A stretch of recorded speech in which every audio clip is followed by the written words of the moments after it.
tell me a little about your background working here, how long you've been here, how you came to work in this facility. Okay. I have been a teacher here for almost 3 years, and it's probably one of the most challenging things that I have ever done in my life. I love it. Compared to being in a public school and being here, it's very, very rewarding, but very challenging at the same time. Being here, I think, presents in itself a lot of challenges. You know, you're challenged when you walk through the gate, you know, just being in a prison setting. Being here with people that a lot of them do not want to learn. They don't want to come out here. They just have no desire for education at all. And to try to motivate them into learning itself, that's just a major obstacle to overcome. But once you can do that, the reward for someone to come up and say thank you, you know, it's all worth it. So what inspired you to pursue teaching in this environment? It seems like it'd be a little cushier to go work in a... Yeah, well, I worked for Ivy Tech before this, and when this came up, I just thought it would be an opportunity to see what it was like. I knew some people that were down here, and they liked it, so I decided to give it a try, and I really like it. What, how do you think once you have them over their hesitancy to learning, how do you find that working with this population differs from your average classroom in public school? Well, these guys are forced to be here for education while they're in this unit. They have to be here until they're 18, and they have to come to school. We're out in the street. A lot of them haven't attended school since they were 7th, 8th grade. A lot of them, even before that, randomly. So now they have to come to school.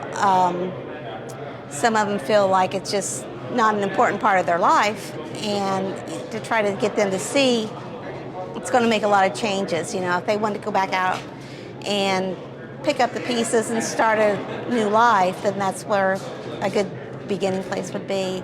So I don't know, I think it's just a challenge right there to try to get them to see what's ahead of them, and that their future is not over by any means just because they're in here.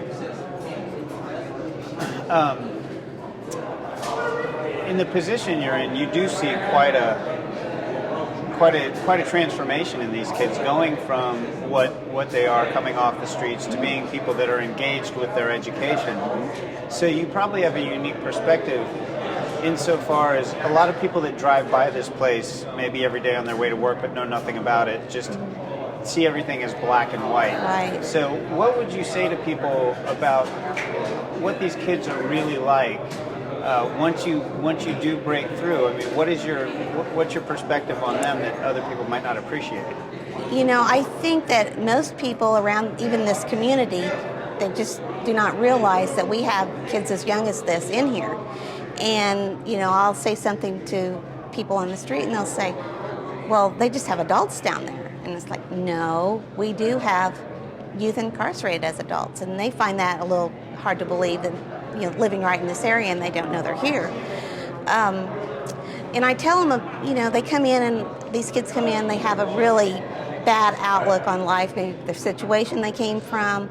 And, you know, we can't change everyone, and I'm not saying that by any means that we do, but to change one or two of them, you know, when you're looking at a group of 10 kids and you think one or two of them that really get the meaning of education, you've done something great. And to see their attitude, and they just get so excited. I mean, it's almost like, we say it's like Christmas when you go and tell them that they passed their GED. It's just, the minute that comes in my mailbox that the scores are in, you know, you come over here and you let them know. And to see that on their face, I mean, a lot of these kids come from backgrounds where they've not had a lot of encouragement. They come from a lot of different backgrounds. You'll have guys come in here that have been on the streets. Some of them have said that this is the nicest place they've been in because they've been living in the back of a car. You know, so, I mean, to hear that and to know the environment which we're used to coming in from, you know, that really gets to you sometimes. But then you have others, I won't say that they're all from that type of a background. You know, we all have kids, and sometimes they get in with the wrong crowd, the wrong place, the wrong time, and things happen. So, to say that they're all from bad environments and bad backgrounds, they're not. They're not just all bad kids in here. They are good kids. They've gotten into trouble, yeah. Some worse than others. Some may go back to it, but it's not like we should give up on them, because there are a lot of them that can change, and this is a beginning place for them instead of an ending. And I try to encourage that. I try to say, it's not the end. You can go back and you can start over and just pick up and go on. How does it feel when one of the students you've worked with, when you see them about to transition into the general population or into another adult prison? What do you observe in them, and what do you think? How does that make you feel? Well, sometimes they are a little bit afraid to go out into the adult population. If they're moving from here to the open housing units, they're going to the adult world. They may act like they're big and tough and they're ready to get out of here, but when it comes down to it, they're like, oh, what happens out there, this and that. They'll have a lot of questions. But for the most part, when they stay here, we still see them from time to time. We run into them, especially if they continue education on the south side.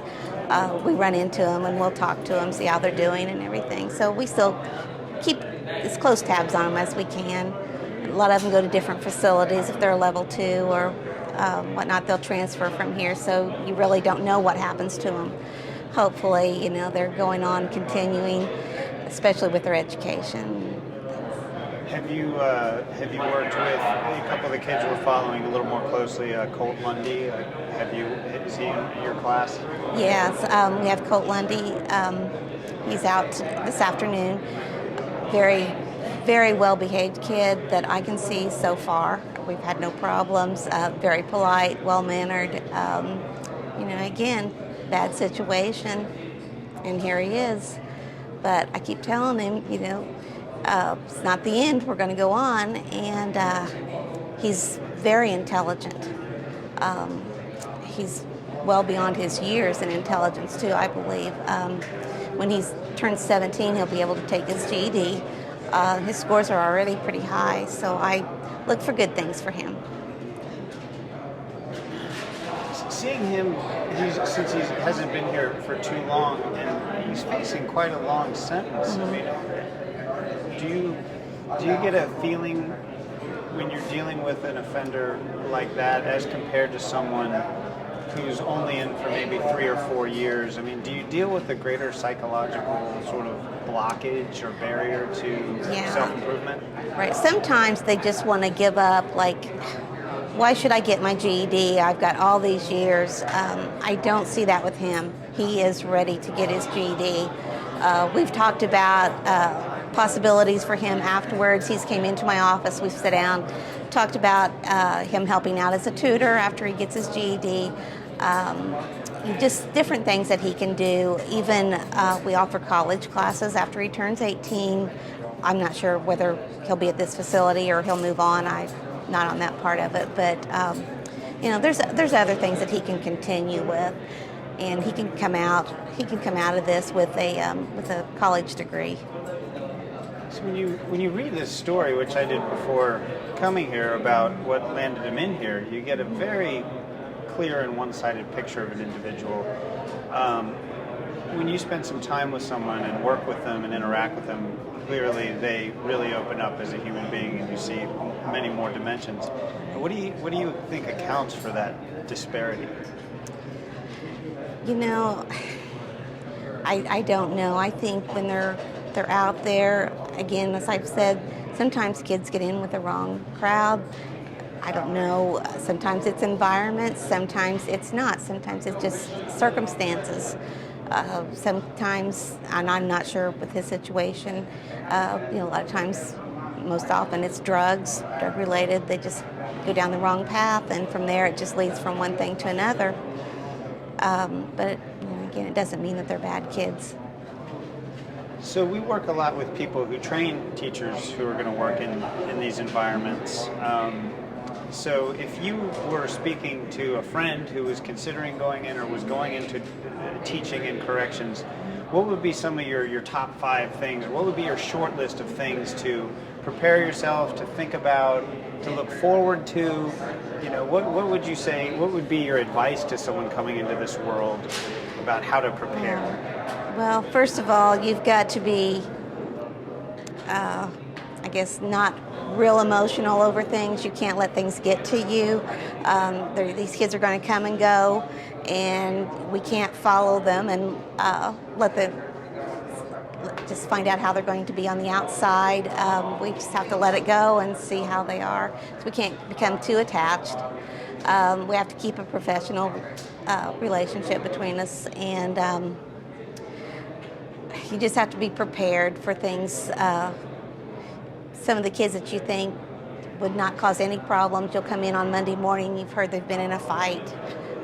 Sometimes that's just a little hard to believe. They're thinking, he doesn't cause any problems during education, but for the officers, he's just all kinds of problems. So, you just have to deal with it and let it go, What about how if you were giving someone else advice, who's of average stature, it's a little bit scary perhaps. How do you command respect? How do you get on top of the curve with those sorts of things where you, like you said, where you raise your voice and they listen? I imagine that's, you had to overcome that. Yes, when you come in, you have to demand respect or they will run right over you. And I mean, that's not so much different from a public school either, because when you go into a public school, if you were going in as a substitute or something, you're going to get treated as a substitute or whatever the situation. Kids are going to try to take advantage. You don't give them an inch because they will just run right over you. So they know what they can get by with. They know I'm pretty easygoing. If they're talking but working, that's okay. But no, they're not going to yell and scream or get up and run around. They know what they can get by with, and they know what sets off my buttons. What about Blade? Yes, Blade Reed. Yeah, Blade Reed. What's your impression of him? Have you worked with him? Yes, I have. Blade Reed, he's working. He's had some issues at first. I think he's got that behind him. I'm hoping so. He seems to be on the right track now. I deal with him every day. He's never been a problem in education. He's one of those that's had problems other times. So hopefully he will put his energy towards education and move on and get his GED as well. Observing him just in the day room here, he seems a little bit more withdrawn. Maybe it's because we're here, I don't know. But have you experienced it's taken a little bit more to get him out of his shell? Yes, Blade Reed is withdrawn a little bit more than a lot of the others. I think that's his nature. He hasn't been back over in this unit too long. But yeah, he is a little bit withdrawn more than the others. Lundy, quite the opposite. Even though he is the youngest here, very friendly, very social with everyone, just a different personality altogether. What would you say to the hard-nosed people on the outside who say, why are we spending money educating these kids? I mean, if they, that's a privilege they lost when they, did whatever they did. Why is this important? They're kids. I mean, how many of us have kids? We don't want to throw them away, It's give them a chance to go the right way. Any final thoughts you have about sort of what you do in this environment? Again, it is the most challenging thing that I have ever done. Sometimes I'll walk out of here and I'll ask myself, why am I doing this? Can I go back? Because you'll have somebody once in a while yell or scream or, throw something at you. I've had that, I've had somebody throw something at me or, just fly off the handle. But, in the end, when they get ready to leave, and if somebody comes up and says, thanks, Miss Lucas, thanks for helping me, it's all worth it. I'll be back the next day.